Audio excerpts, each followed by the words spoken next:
Hello, this is Libby Mucciaroni, Member Engagement and Education Manager at the Organic Trade Association. I'm pleased to welcome you to today's webinar, The Organic Center Presents Organic's Impact on Human Health. This webinar is hosted by Dr. Jessica Shade, Director of Science Programs at the Organic Center. A few things before we get started today. This webinar will not be recorded. In the next week, Organic Trade Association members will receive an email including a link to the PDF slides of the presentation. If you have any questions or comments today during the presentation, please share them with us in the questions panel on the platform. Following the presentation, we will have a Q&A session where we will respond to your questions as time permits. For any questions that we are unable to respond to directly, please expect a response from our staff.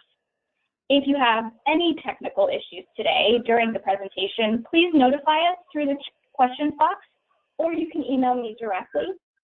Now, let me turn the presentation over to Dr. Shade to introduce our panelists for today's presentation. Hi, everyone. Thanks so much, Libby. I'm Jessica Shade. I'm the Director of Science Programs for the Organic Center.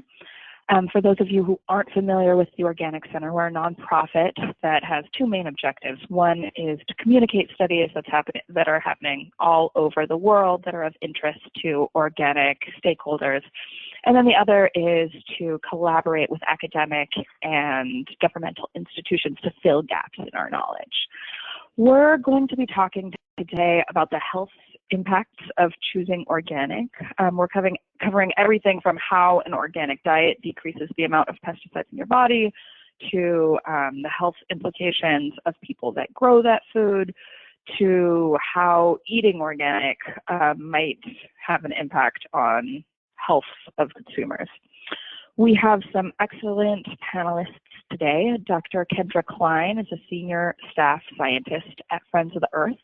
And she leads work on food and farming solutions. She's a writer, researcher, she's an advocate, and she has over 17 years of experience in environmental sustainability, food, agriculture, and environmental health.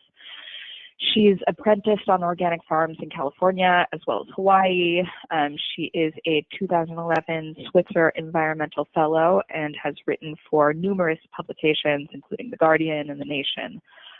She has a BA in Interdisciplinary Studies from Miami University of Ohio and a Ph.D. in Environmental Science Policy and Management from the University of California, Berkeley.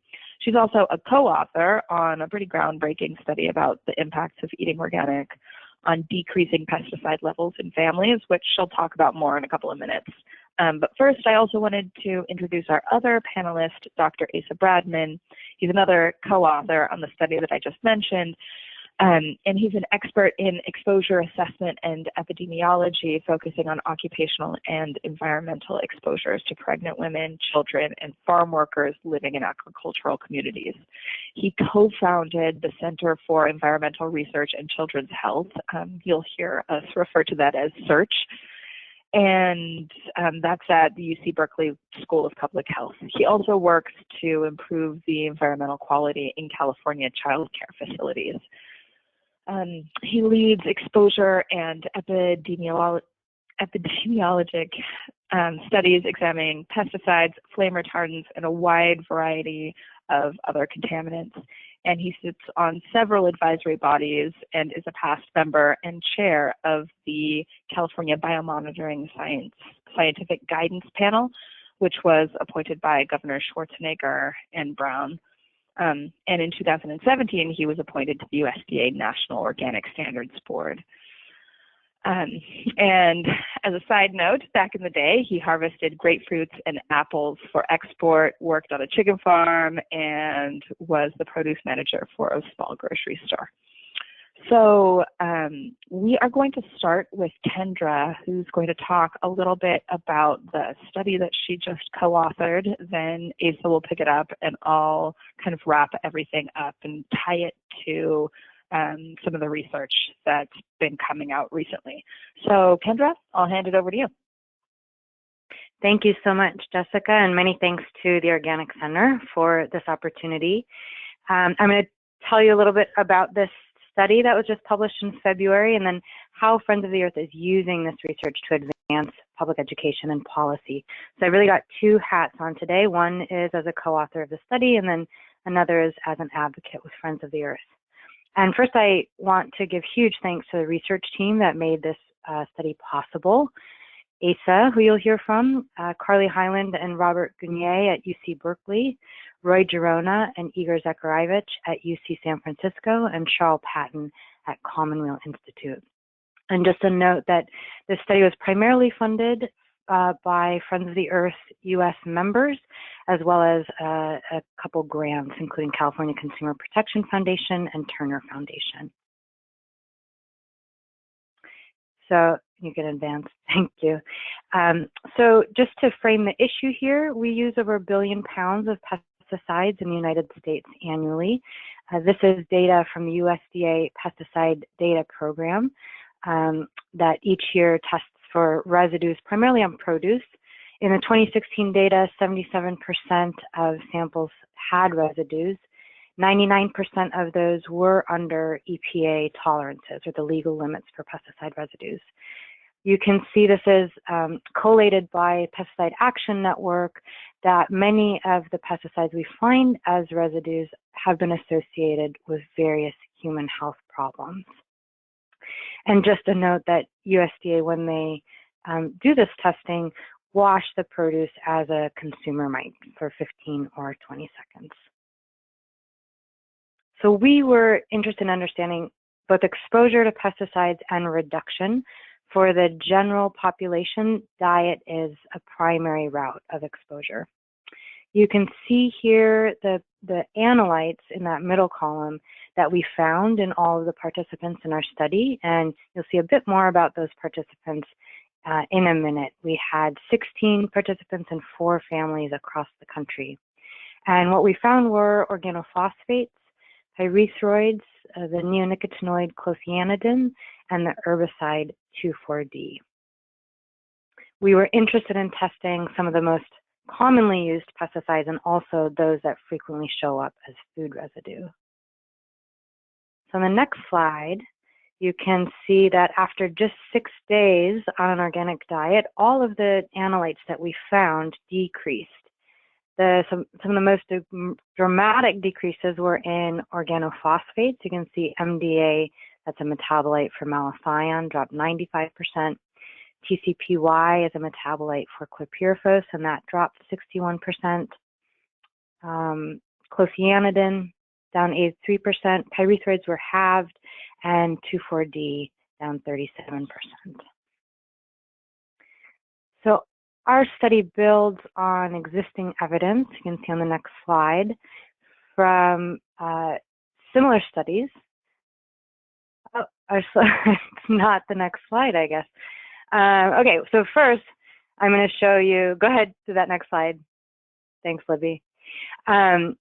One of the things we were interested in at Friends of the Earth was conveying what we found in this study in a way that could reach many people.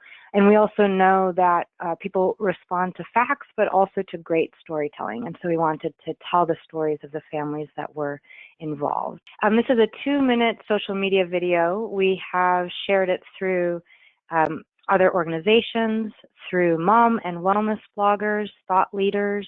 A number of organic companies have shared it, and jointly we've got over 330,000 views. The link here on this slide is to a version with updated captions. If you want to wait for the slides, you can use this link. Otherwise, if you just go to YouTube and you search for Organic for All, you'll come up with a version of the video. And then you can also reach out to me if you're interested in sharing it.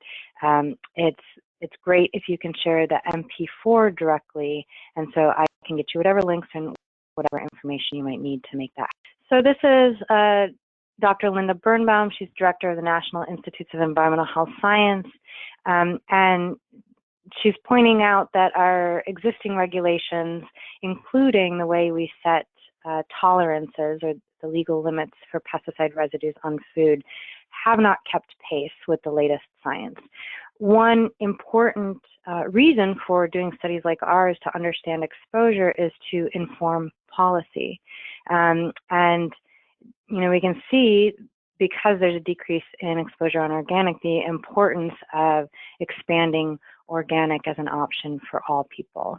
I know that ACE is going to talk a bit about why children are at risk from environmental health exposures. So that's one piece of the puzzle here with improving our regulations.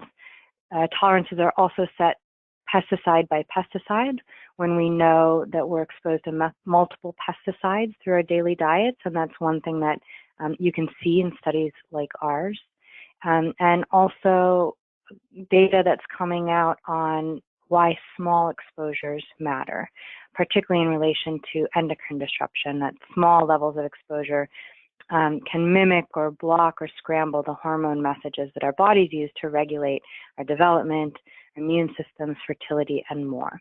And so just keeping that in mind as one really important reason why we want to expand organic and really make it the norm for all people and decrease exposure across the board. So next slide.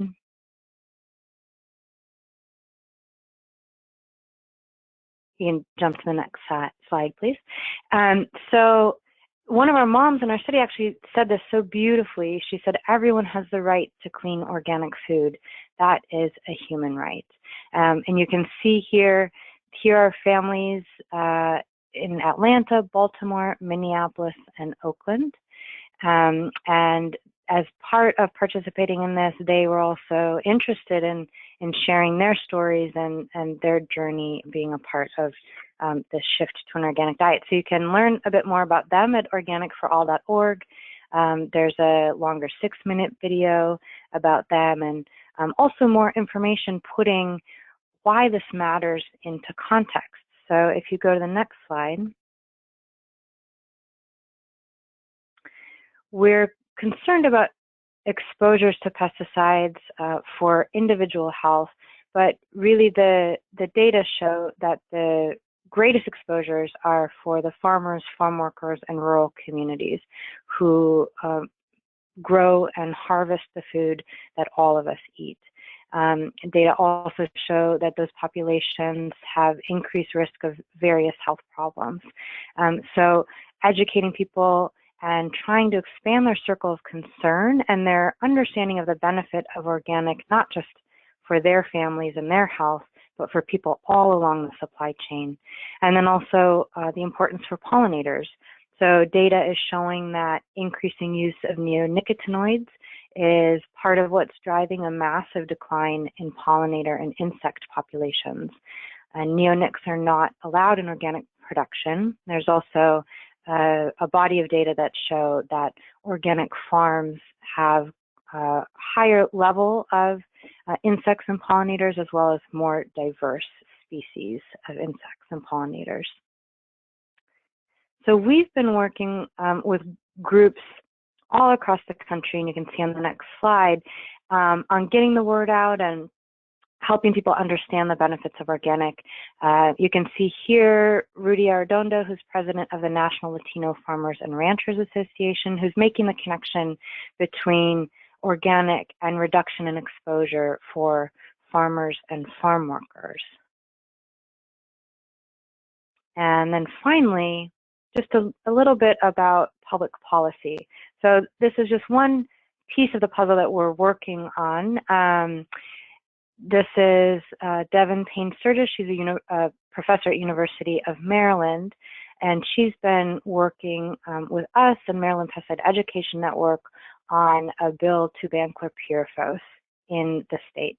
As some of you may know, the EPA was poised to ban chlorpyrifos in 2017, and that was reversed under the new administration. And so in that gap of federal action, some states are working to pass bans. Hawaii did pass a ban already. So we're supporting these efforts. We're also supporting the Ban Toxic Pesticides Act, which is a federal bill that's been introduced to ban chlorpyrifos. And at the same time as we try to phase out some of the most toxic pesticides in our food system, we're also working to expand organic and sustainable agriculture. So one of the things we're doing right now is trying to get organic and conservation farming to be a priority in the new Green Deal and other new policy agendas that are unfolding in DC. Because we know that to get to a system where organic really is for all is going to take a major redirection of policy support and funding. So this is just the tip of the iceberg. And we have some ways to take action and encourage people to get involved at www.organicforall. So with that, I'm going to pass it over to Dr. Bradman. Great, and this is Jessica. Sorry, I'm going to jump in real quick just to give a takeaways. I think I'm going to do this at the end of each speaker. So the main takeaways for this are that eating organic really does decrease pesticide exposure in families, and this builds on a wide variety of literature that's been being conducted for several years now. And one of the things that I also want to note is that there's also research that's outside of the 100% organic diet that shows that even eating organic occasionally can have a really big impact on the amount of pesticides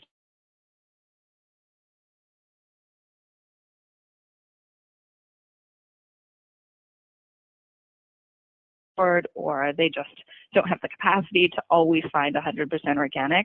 That's okay. Still doing a little bit makes a huge amount of difference. So thank you so much, Kendra. All right, Asa, take it away.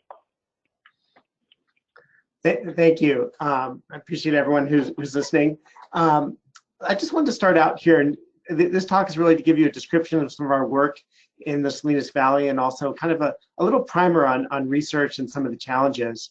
And also wanted to start out first with just a brief summary of why children are more vulnerable to environmental threats. I have this picture here of smoke in California during the fires last fall. And just a reminder that when we talk about environmental threats to children, there's a number of arenas, both chemicals, air pollution, and in many ways they're more vulnerable. If we go to the next slide, this is just kind of a visual image here that says it all. Children are more exposed to environmental contaminants than adults. The red here on the child that covers more of its body kind of reflects the proportionally higher exposure they have compared to an adult. And that's because they eat, drink, and breathe more per unit of body weight. And they also have behaviors that gets more things into them. Everyone who has kids knows that small kids are constantly putting things in their mouth, licking surfaces, getting dust on their hands. And if those environments are contaminated, they're getting exposed through other routes, say higher ingestion exposures than you would expect for an adult. So that's one of the big takeaways, that children are more exposed to environmental contaminants.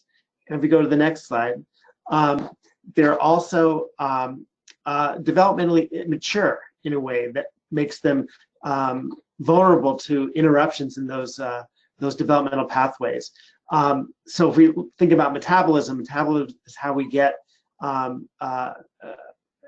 toxic materials in our body, at least in this context, out of our body in a way that doesn't hurt us. So our liver, for example, is very good at taking things like alcohol or pesticides and changing them to another form so we excrete them. And in children, these metabolic pathways are underdeveloped, and they often lack enzymes or the full adult panoply of enzymes that can take care of those contaminants. So they're more vulnerable in that sense. The toxic materials get into their bodies and stay there longer and have more opportunity to have an effect. And also they're developmentally immature in their body system. So one of the most important ones is our kind of neurodevelopment. And I like to make an analogy here is to architecture, in the sense that all of us have a neural architecture. And in fact, part of the process of developing and growing from prenatal, early childhood into adult is the development of that structure. And with a neurodevelopmental exposure and insult, you can kind of knock that out of whack. And that's my analogy here to the Tower of Pisa. It's leaning, it's not working as well as it could if it was standing upright. We still have a structure there, but it's been disrupted, and in this case, permanently. So that's so these are really the key reasons why we're concerned about children. Next slide. And that, ready for the next slide. And that concern around pesticides resulted in the Food Quality Protection Act back in 1996, which derived from this report by the National Academy of Sciences. And this was really kind of a seminal report and law. This required, one of the first laws that required EPA to consider the vulnerabilities of children. And I also just want to mention here that this Food Quality Protection Act, which resulted from this report, was passed unanimously in a very divided Congress. And I'd like to see that kind of unanimous, concern and ability to work together be more successful moving forward. But I think this is a great example. Next slide. And resulted in support for a lot of research to better understand environmental exposures to children. And back in 1998, we started working on the Chamacos study, which is a long-term birth cohort study in the Salinas Valley. Chamacos means small child in Mexican Spanish. And this project was really designed and implemented, it continues to be implemented as a community university partnership. And I'll say more about that in a minute. Next slide. So we're focusing on the Salinas Valley. You'll see here, this is a map of organophosphate pesticide use. And you can see the coastal area lights up as an area of relatively high use in all the agricultural areas in California at that time, and continue to be an area where these materials are still used. So we've been working there now for 20 years. It has a more stable agriculture than the Central Valley and other areas where there's very intensive fruit production. And so we have a slightly more stable population there. We've been able to keep with them for many years. Next slide.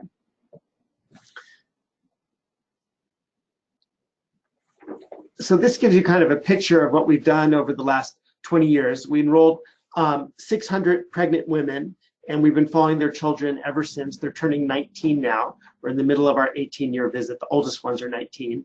And we enrolled a few additional kids at 9 years of age. We have 600 children enrolled in the study right now. And we've had contacts all through this period to collect information on development and health and exposures. Next slide. So we focused a lot on pesticides, more than just OP pesticides, but that was the first priority for evaluation under the Food Quality Protection Act. And just to summarize, when we look for these in this agriculture community, we find it in the environment and in people, confirming that there's exposures. So we found agricultural pesticides in homes, on dust, surfaces, in air, and urine, and in blood. And if you look at that little graph on the right, you'll see some blue bars and a green bar. The green bar is the levels of metabolites for organophosphate pesticides. It's called a dialkyl phosphate, or DAP. It's a non-specific metabolite. And I can get more into that.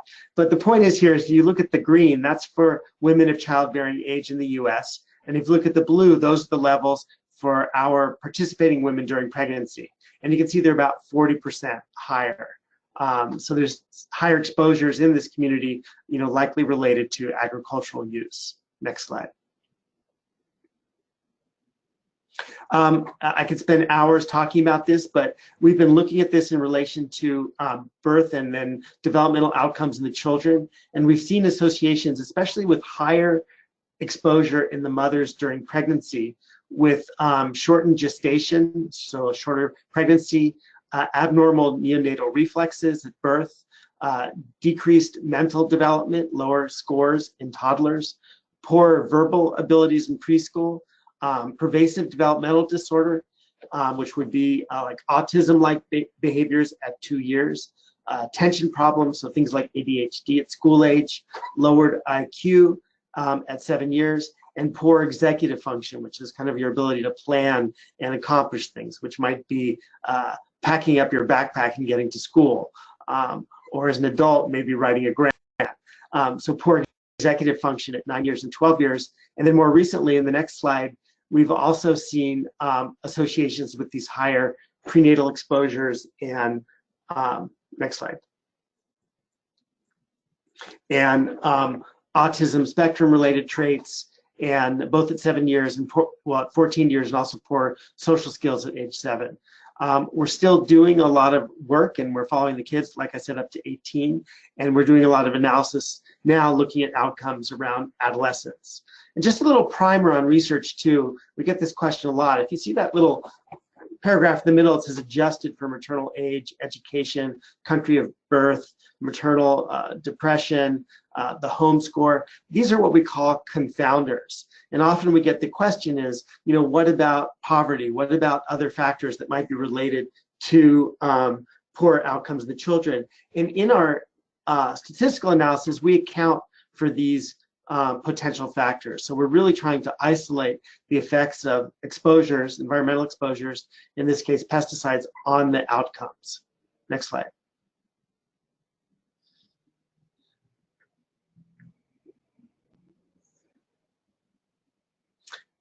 So this kind of summarizes in a more simple form the outcomes we saw at school age. And you can see here, if you look at the low, medium, and high, that's the levels of these organophosphate pesticides in the mother's urine during pregnancy. And these are the child's IQ scores at age 7.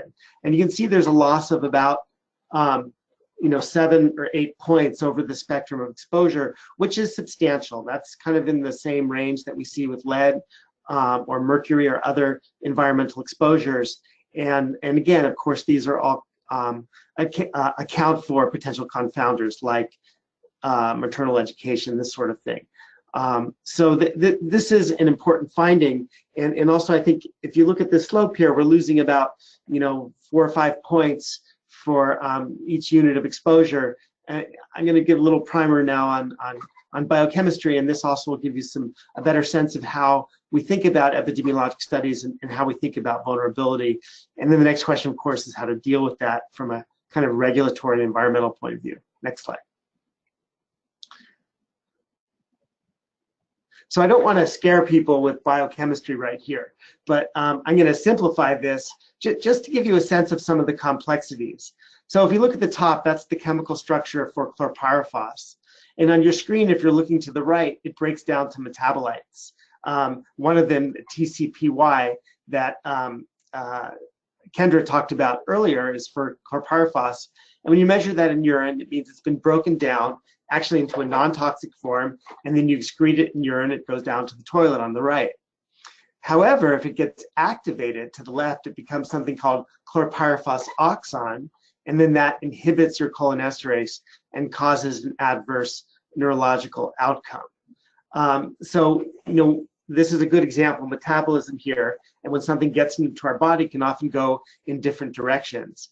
And that little thing that says PON in the middle with the happy face, PON is an enzyme called peroxinase, and that's an example of an enzyme that actually can detoxify chlorpyrifos and get it out of our body faster. So if you have more of it, you might be more protected. And this also helps confirm our results. We kind of went into this saying, well, do people with more or less PON, are they more or less vulnerable? Next slide.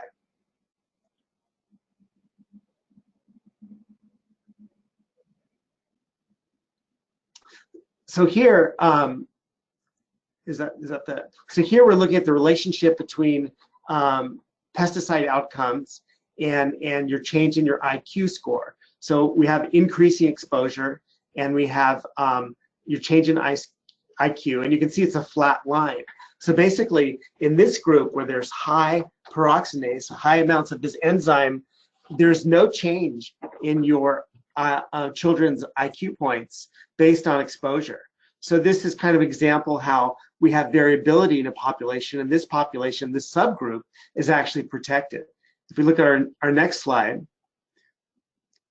this is the group now with medium peroxinase levels in the mothers, and they're losing about 4 points of IQ, so that's the slope of this line, for each unit of exposure.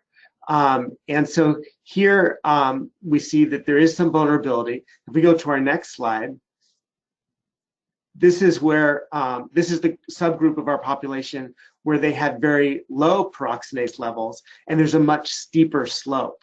And again, that's related to this enzyme peroxidase, which is controlled in people by different genes and the expression of those genes. So this is an example how an individual's vulnerability may vary. And in this case, we found that children of mothers who have lower peroxidase, which is something beyond their control, were more vulnerable to the pesticides. So this is an example of what we call an interaction, where your response to an exposure may vary depending on the individual. And when we think about regulations and concerns about exposures, we really should be protecting the most vulnerable populations. In this case, for OPs, we should be thinking carefully about people who are low in peroxidase, and that should be our benchmark for potential risks. Next slide. You'll see that, sorry, can you go back, the little green that just, text that just popped in. It says, and I want to emphasize here, so this is an example of an interaction with peroxidase with a biological and genetic factor. We've also seen stronger impacts of pesticide exposure on children's development where families are more stressed. And that's consistent with other chemical exposures like lead. And this is basically addressing the idea or examining the idea that stress and family adversity also impacts development and health. And when you put a chemical exposure on top of that, it kind of potentiates it. So, you know, families with low peroxidase and high adversity are probably going to have the worst impacts of these exposures. And these are very, these communities face a lot of challenges. The farm workers are low paid. There's concerns about immigration. The agricultural industry depends on these workers, but many of them are not.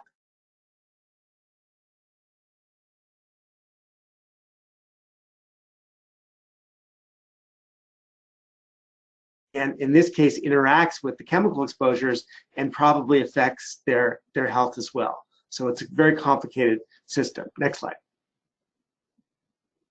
So this also just gives a picture of organophosphate pesticide use in the area that we're working in. And this is mirrored in different parts of California. It's certainly not specific to the region that we're working in. If you look at this slide carefully, I know it's a little kind of wavy and hard to read, but let me try to interpret it a little bit. One, you'll see that overall there's a downward trend. And there has been a downward trend in use of organophosphates in California, although many materials are still used.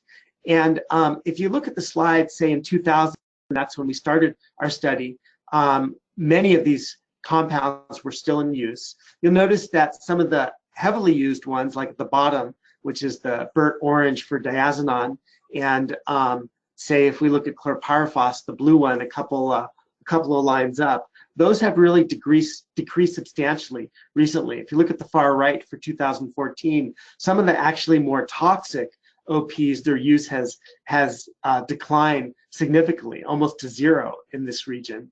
And others that still are higher in use are like benzoylide, which is actually, it's an OP, but it's used as an herbicide, and malathion. So just to have a sense here that the mixture of pesticides that is used changes over time, and that's just also challenging to work with. There's also been, if we look at the next slide,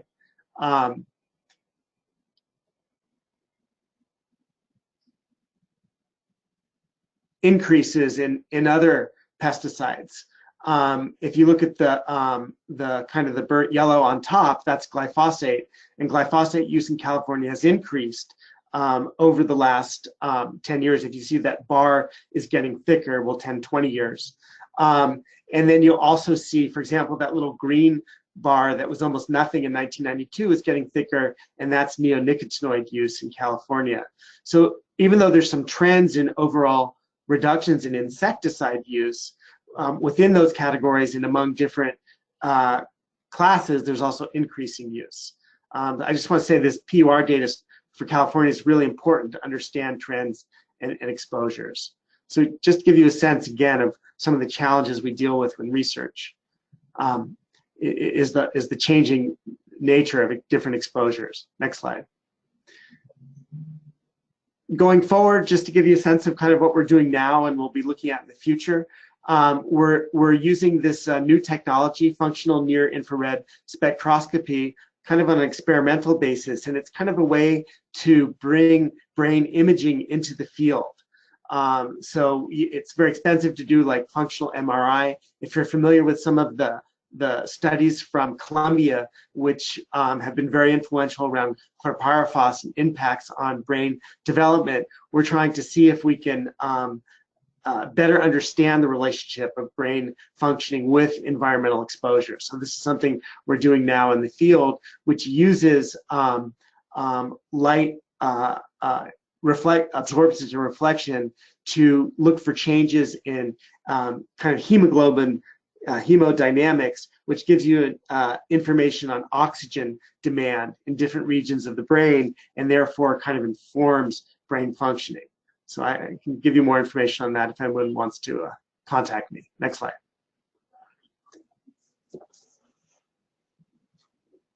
So we're going to go through the next slides really quickly. Just to emphasize that we have a community advisory board and we have strong relationships with various dimensions in the community, community members, the ag commissioner, health officer. We also interact a lot with the grower community. Many of these companies are growing both organic and conventional produce, and there's a lot of interest in our work. Next slide. And we've done a lot of work to reduce exposures. This is part of an intervention study where we provided removable clothing that can be washed, hand washing, gloves, and we're able to show reductions in malathion exposures related to strawberry harvesting. So there's work that can be done both upstream and downstream. Next slide. We've done a lot of education outreach. We've reached out to over 30,000 residents on environmental health and strategies to reduce pesticide exposure. Next slide. Let's go through these slides pretty quickly because I want to get through this in a couple minutes. We're also doing a lot of great work with youth. These are high schoolers. Many of them who work with us go on to four-year colleges, the first in their family to do so, and they've been really getting good kind of STEM education with us, but really also driving some of our research questions and field work, and have really been able to participate as student researchers and have been on our, next slide, have been co-authors on many of our scientific papers, and have also helped with outreach. We developed some radio novellas that are statewide. Some of our findings that door wipes actually are associated with lower contamination in the home, where they've been handing out door wipes, doing a lot of education. They've testified at the California State Assembly. They've been on the news. Can't say enough about how great they've been. Next slide. And also we have this murals project right now. This is one of our first kind of large-scale murals that will be placed in Salinas, kind of addressing some of the issues that we work with in environment, in agriculture, and family health. Next slide. So policy. Our work has been influential worldwide and in California, less so at the federal level in the US. There's new California rules on pesticide use near schools and childcare. The local agricultural commissioners in Monterey and Santa Cruz County have pioneered a notification program on use and are trying to really kind of have an engaged process of pesticide use near schools. And I would say this also includes organic materials like sulfur. And then our work was also cited in California for the chlorpyrifos air toxics risk assessment. So we've been influential locally and statewide and worldwide. Next slide. Nationally, as you know, there's been a lot of debate about chlorpyrifos and regulation and a lot of controversy on that. I also kind of want to highlight the, in my experience, like the chemical company side of thing is different from the grower farmer side. And on the grower farmer side, there's kind of people want to know what the rules are and how to follow them. There's a real move right now to eliminate the use of epidemiologic evidence in decision making for regulatory purposes. And I think there's important policy debates on that, and epidemiologic data is challenging, and there's always limitations to it, but it's also on people. And we've learned in many cases that epidemiologic data informs us that toxicological studies informs us about risk that toxicological studies do not. So this is something that I think there needs to be vigorous discussion about, of how to use epidemiologic data. And I would be worried if there's a formal approach within EPA and legislation that would prevent the use of epidemiologic data in rulemaking. Next slide. So thanks to our funders, and next slide. And participants, of course. And I think now we transition over to back to Jessica. Thanks, Asa. So some takeaways again from Asa's talk are that children are especially exposed to and also more developmentally vulnerable to environmental threats. Asa's group has found that prenatal exposure to organophosphate pesticides have a multitude of health impacts, but there are several factors that really influence the strength of those impacts, so things like genetics and stress.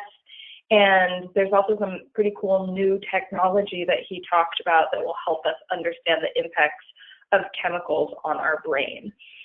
And the Organic Center is also really interested in the work that Asa's group has been doing, looking at how organic impacts farmer and farm worker health. And we actually recently released a report on the impacts of pesticides that are banned from use on organic farms that looks at farmer and farm worker health, which features a lot of ASA's work, but also a plethora of research showing the health consequences of occupational exposure to pesticides.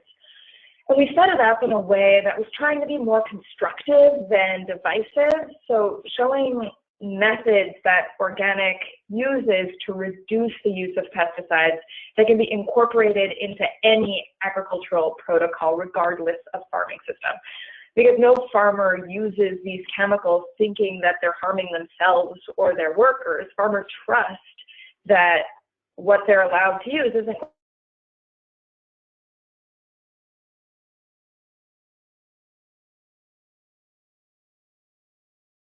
organic farmers as methods for improving healthy farming practices for all farmers. Next slide.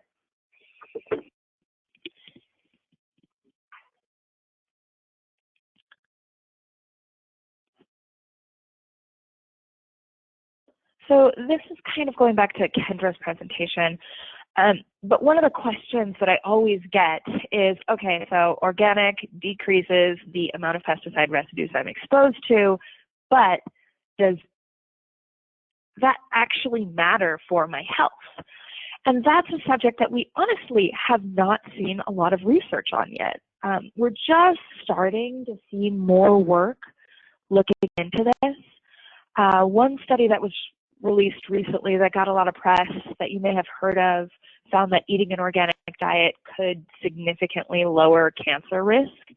They compared French adults who frequently consumed organic foods to those who never consumed organic foods and found a 25% reduction in overall cancer risk. They also looked at specific cancer types and found that eating an organic diet significantly decreases the risk of developing non-Hodgkin's lymphoma risks by 86%, all lymphoma risk by 76%, and then postmenopausal breast cancer risk reduced by 34%. And the study was pretty well designed. It allowed for the research team to follow up with the almost 70,000 participants over several years. But I always like to note the limitations of studies like these because it's kind of scary stuff. I've been approached by parents in tears after some of my talks thinking that their kids could get cancer because they don't have a 100% organic diet, and that is not at all what this study says. First of all, just because you aren't eating everything organic does not mean you're going to get cancer. Pesticide residues are just one of many risk factors. Also, this study in particular had some areas where more research needs to be done before any conclusive statements can be made. So like organic food consumption was self-reported, so we can't be sure that people can accurately estimate how much of the food that they eat is organic. They also didn't track the specific types of food that consumers were choosing when they purchase organic, because different food categories have different levels and classes of pesticides. So that's another important thing to look at. But that being said, this isn't the first study to find health benefits of eating organic. So for example, there was the Million Women study that was published back in 2014 and found a reduction in non-Hodgkin lymphoma risk associated with eating organic food. And then a few other studies have found things like eating organic can decrease the risk of type 2 diabetes, hypospadias, which is a kind of birth defect.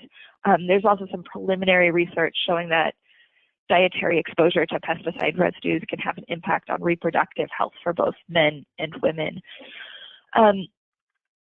But other than the cancer epidemiological studies, most of the dietary human health research that I've seen have had small sample sizes. They're pretty limited in scope.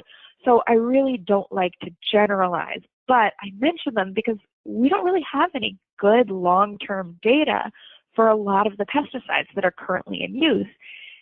And it's hard to find a pattern given differences in genetic predispositions, multiple exposures. So when I talk about this, I always talk about potential risk reduction rather than definitive benefits. And as I mentioned, I try not to freak people out. The last thing we want is for parents to avoid eating fresh fruit and vegetables because they're trying to avoid pesticides. The most important thing is eating a healthy diet. If you can choose organic, that's one of many ways to avoid dietary risks. It's not the only one. Again, parenting is hard enough. So even with all the benefits of organic, I tell consumers to do what they can. I also wanted to talk about some other big gaps in our current research, mainly that there has been little to no research about the impact of organic when it comes to body care or textiles. There's a huge need for this because it's not always at the top of people's radar the way food is. So sure, people are thinking about the applesauce they're feeding their 2-year-old, but they don't always think about the lotion or the bedding that they're using. And ACE's group has actually done some really cool work looking at chemical exposure in teens based on the body care that they use. And there's a good body of literature about the health impacts of chemicals like flame retardants in furniture, but there needs to be more research connecting that to organic and what it actually means. Okay, next slide. So, you can go ahead and go to the next slide. Cover this too.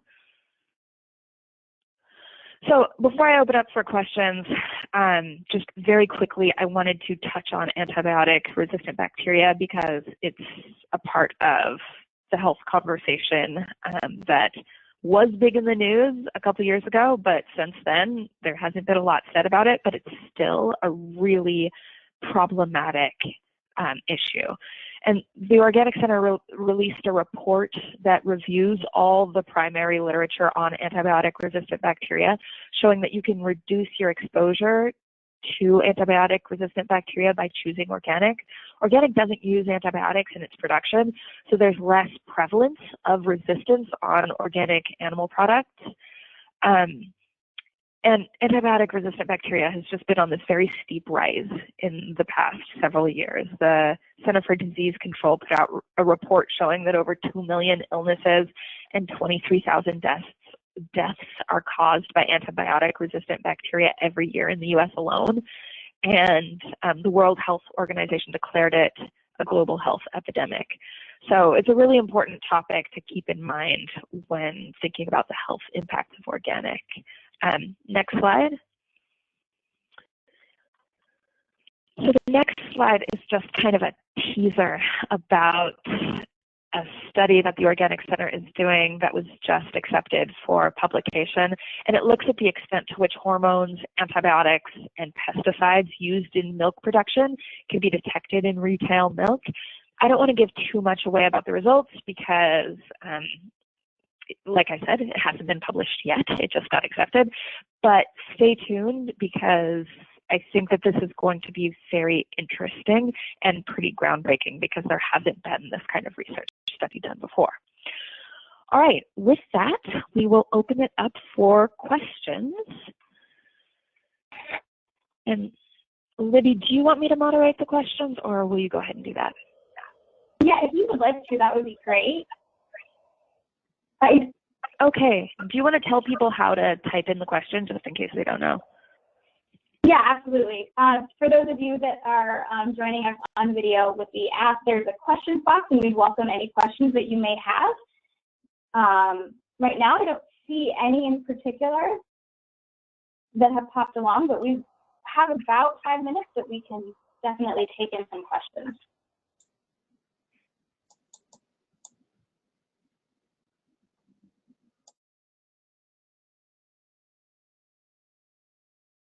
So one question that I get pretty frequently is about the next frontiers in research, and I'll give my 2 cents, and then I can also open it up to Asa and Kendra. But one of the things that I think we're going to see more research on in the future is about the gut biome and how that impacts our health, and specifically when it comes to organic, how pesticides can shift the microbiome inside of our digestive tract and how that actually impacts our health. Asa, Kendra, do you have any other thoughts on the next frontiers in research?